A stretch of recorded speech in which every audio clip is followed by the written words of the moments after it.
Dear viewers, a very warm welcome to the channel Learn English with Shanwaz sir. As you know, we are working on vocabulary. हम लोग शब्द पर काम कर रहे हैं, शब्दों को कैसे डेवलप किया जाए, और इस कड़ी में बहुत सारे वीडियोस आप देख चुके होंगे. Today in this video we will take one word and that word has several meanings. इसके पहले वाले वीडियोस में बातें ये थी कि एक ही तरह के वर्ड्स थे, जैसे read, study, see, look at, watch, और उसमें डिफरेंसेस थे. आज की इस वीडियो में हम बात करेंगे कि एक वर्ड लेंगे और उस वर्ड की कितने डिफरेंट मीनिंग्स हैं, हम उनकी चर्चा करेंगे. और in this way we shall develop our vocabulary. So let us take the word object. Object is a noun, object is a verb also. Object noun भी है, ऑब्जेक्ट वर्ब भी है. और आज की इस वीडियो में हम जानेंगे कि ऑब्जेक्ट के कितने मीनिंग्स हैं. तो सबसे पहले बात करेंगे कि ऑब्जेक्ट एज अ नाउन के कितने मीनिंग्स हैं. ऑब्जेक्ट के कई मीनिंग्स हैं. द फर्स्ट वन इज वस्तु, थिंग. पहला ऑब्जेक्ट का मतलब होता है वस्तु या चीज. For example, there is an object on the table. Table पर एक वस्तु है. आप ये कह सकते हैं कि there is a watch on the table. तो here the word watch is an object, so there is an object on the table. This is the first meaning. The second one is, object का मतलब M और purpose भी होता है.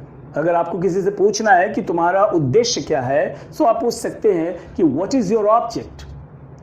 Here what is your object means what is your aim, what is your purpose. So the first one is object means thing. The second one is object means aim or purpose. And the third meaning of the word object is karm. This word karm is related to the grammatical topic, and this one is called karm in Hindi language. For example, the thing which is affected by the action, by the verb. वो चीज़, वो noun, वो बात, वो कोई भी चीज़ जो action से प्रभावित हो, that is called object. For example, Ram beats Shyam. Ram Shyam को पीटता है. Here the doer is subject and the object is Shyam. So object के तीन मीनिंग्स हो गए as a noun. The first one is thing, चीज. The second one is object means purpose, um, मकसद. And the third one is object means कर्म. यहां पर object की ये जो तीनों मीनिंग्स हैं वो एज अ नाउन है. Now come to the word object as a verb. तो इससे पहले कि ऑब्जेक्ट को हम वर्ब के रूप में समझें, आप देख लें कि स्पेलिंग तो सेम रहेगा, चाहे वो नाउन हो या वो वर्ब हो, लेकिन प्रोनाउंसिएशन विल बी डिफरेंट. और यहाँ आपको एक झलक मिलेगी स्पोकन इंग्लिश की. This is the difference between spoken and written language. ये जस्ट एक झलक है कि OBJECT. जब इस वर्ड को हम नाउन के रूप में कहेंगे, the pronunciation will be object. Object, listen to the pronunciation very carefully, object. लेकिन जब आप इसे वर्ब के रूप में इस्तेमाल करेंगे, the pronunciation will be object. Object. तो इससे पहले कि प्रोनाउंसिएशन पर और भी बातें हों, पहले ऑब्जेक्ट वर्ड जो वर्ब के रूप में होगा उसका मीनिंग समझ लें. OBJECT, ऑब्जेक्ट का मतलब होगा असहमत होना, किसी बात पर नापसंदगी जाहिर करना.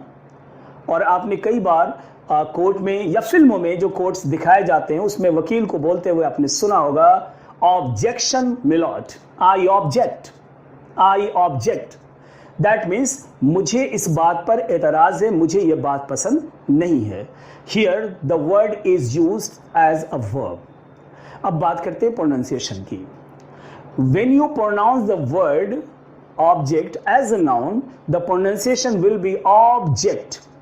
And when it is pronounced as a verb, the pronunciation will be object. Object. आप दोनों के डिफरेंसेस को आप समझें. मैं बारी बारी से object as a noun pronounce करूंगा, object as a verb pronounce करेंगे. So listen to the sound carefully. The first one object, the second one object, the first one object, the second one object, the first one object, the second one object. अब इसे आप समझ लें कि ये जो पहला वर्ड है, जब हम ऑब्जेक्ट की बात करते हैं तो जो स्ट्रेस है, इट इज कॉल्ड स्ट्रेस, जोर. जिस साउंड पर हम जोर डाल रहे हैं वो है ओ, ऑब्जेक्ट। और जब हम इसे वर्ब की बात करेंगे तो जो स्ट्रेस है वो ओ पर नहीं बल्कि जे पर है, जे ई पर है, जेट पर है। ये जब भी आप नाउन के रूप में बोलें या आप वर्ब के रूप में बोलें, the pronunciation varies, the pronunciation changes. So this is just a glimpse of spoken language or spoken English. So object, noun, object, verb, object, noun, object, verb.